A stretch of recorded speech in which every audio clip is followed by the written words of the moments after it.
Okay, so if you've been on the internet as long as I have, you've probably heard of someone named Ben Shapiro. Aside from being 5'6" and having a super hot sister, Ben Shapiro is most known on the internet for an infamous quote: "Facts don't care about your feelings." These are facts, and facts don't care about your feelings. But what does this mean, really? In the best faith interpretation, it means that facts are true regardless of how they make us feel. For example, we may be upset about the fact that we're only 5'6", or that we have a super hot sister that the internet constantly coon posts about, but that doesn't make these things not true. Facts can make us upset, but that doesn't change the fact that they are facts. Seems sensible, right? Yes, if that is how we interpret the statement. The problem is that Ben Shapiro and many people who use this quote are not really using it in this way. They're employing it as a rhetorical strategy. They're using it to mean, I don't care about your feelings. I am giving you the facts, and you are wrong. If that hurts your feelings, too bad. Snowflake. At least that is how the statement universally comes across when it's used. This is more of a comment made for the audience's sake, and it makes for great blood sports and viral content, but as a rhetorical strategy, it is extremely ineffective and counterproductive. If you think saying that is going to suddenly make your interlocutor go, huh, you're right, I am a snowflake, I agree with you now, you have not interacted with humans very much. This is, of course, not limited to Ben Shapiro or people on the right. People on the left do this all the time. Humans throughout all history, on all sides of the political spectrum, have engaged in the same level of alienating and combative rhetoric. When you are trying to convey information to somebody, you have to do it in a way that is effective. Humans are not computers. You can't just go in and start mashing code, and as long as the code is logical, the compiler will accept it. People are much more complicated than this. They have defense mechanisms and lots of ways of resisting information that you have to take into account. If somebody feels like their identity or belief system is being attacked, or if they feel like their experience and their feelings are being invalidated or mocked, they are not going to listen to you. If you're yelling at somebody or insulting them or telling them facts don't care about your feelings, do you really think that's going to go over well? Maybe that's the way to go if your intention is to belittle the person you're talking to and entertain the people who are watching you belittle them, but if you're genuinely trying to be persuasive, this is a very bad way to go about it. As soon as conversations become combative, a defensive switch in the brain gets flipped, and at that point, it's over. You've lost the ability to persuade because everything becomes a fight at that point. This is not only true of political debates, but of all arguments, even with your boyfriend or girlfriend. You can have all the facts and logic you want, and you can have a killer argument, but if the person you're talking to is in defense mode, they're just going to ignore whatever you're saying and shout back even louder. Fight or flight is now activated, everything's a fight, and the logical channels in the brain are shut down. A YouTube streamer called NotSoErudite came up with a counter quote to Shapiro that goes something like, "Nobody cares about your facts until you care about their feelings." What does this mean? Well, it means that in order to have an intellectual conversation that requires the careful examination of facts, you have to create a space in which the person you're talking to will be open to even hearing your facts in the first place. Logic is merely a tool we use to arrive at answers, but people have to be willing to take the journey with you. You can make the most logical points in the world, but it doesn't matter if the person is just going to plug their ears and not listen.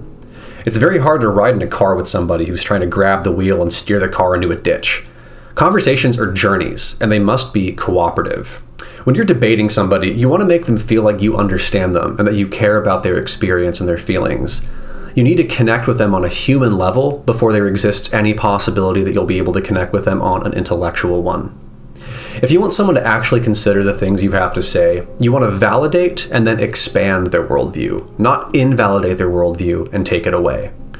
People are very reluctant to have their beliefs, and especially their feelings, be invalidated or denied. The approach I prescribe is to not simply tell someone you're wrong, but to say something like, given the information you have, I think your worldview makes sense. However, there's additional information I believe you have not been exposed to that may add to your worldview. With this approach, you are giving them something, not taking something away.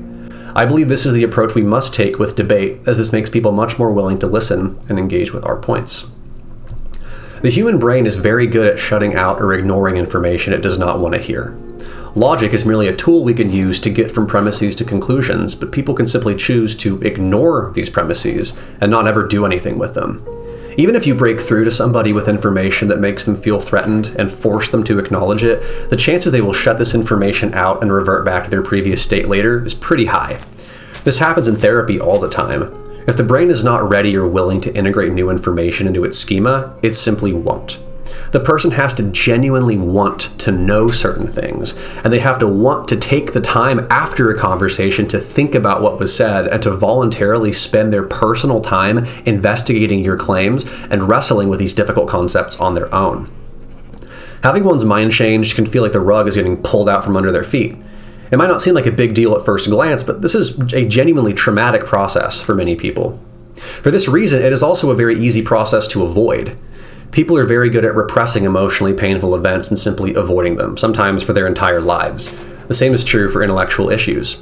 Losing belief in your religion, switching political affiliation.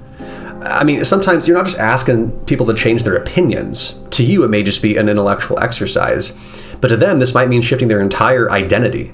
This might mean accepting that for their entire lives up to this point, they've been convinced by lies. This absolutely is traumatic and very sensitive for people, and you have to be gentle with them. You can't force someone to change their mind about something. You can try, but if your methods for doing this are combative or vindictive, you will most likely fail. If you were trying to put information into somebody else's head, the only way they're going to truly absorb it is if they are first in an emotional place where they feel safe, open to new ideas, and like they're not being attacked by you. They have to feel like you are not enemies fighting each other to see who can insult the other's worldview more, but that you are allies working together towards a shared goal of trying to figure out the truth, and you're helping each other along the way by offering each other your unique sets of facts and arguments. This will allow a new emotion to emerge: curiosity. And this is the key in getting someone to be truly open to hearing what you're saying, engaging with it in good faith, and continuing to think about it after the conversation has ended. So next time somebody tells you facts don't care about your feelings, or maybe you even feel a desire to say that to someone else, take a moment, pause, and remember that its inverse is actually far more salient. Feelings just don't care much about your facts. Thanks for watching. I'll see you all in the next video. I said certified freak. 7 days a week. Wet ass P-word. Make that pull-out game weak. P-word is female genitalia. Till then, this I swear by the stars.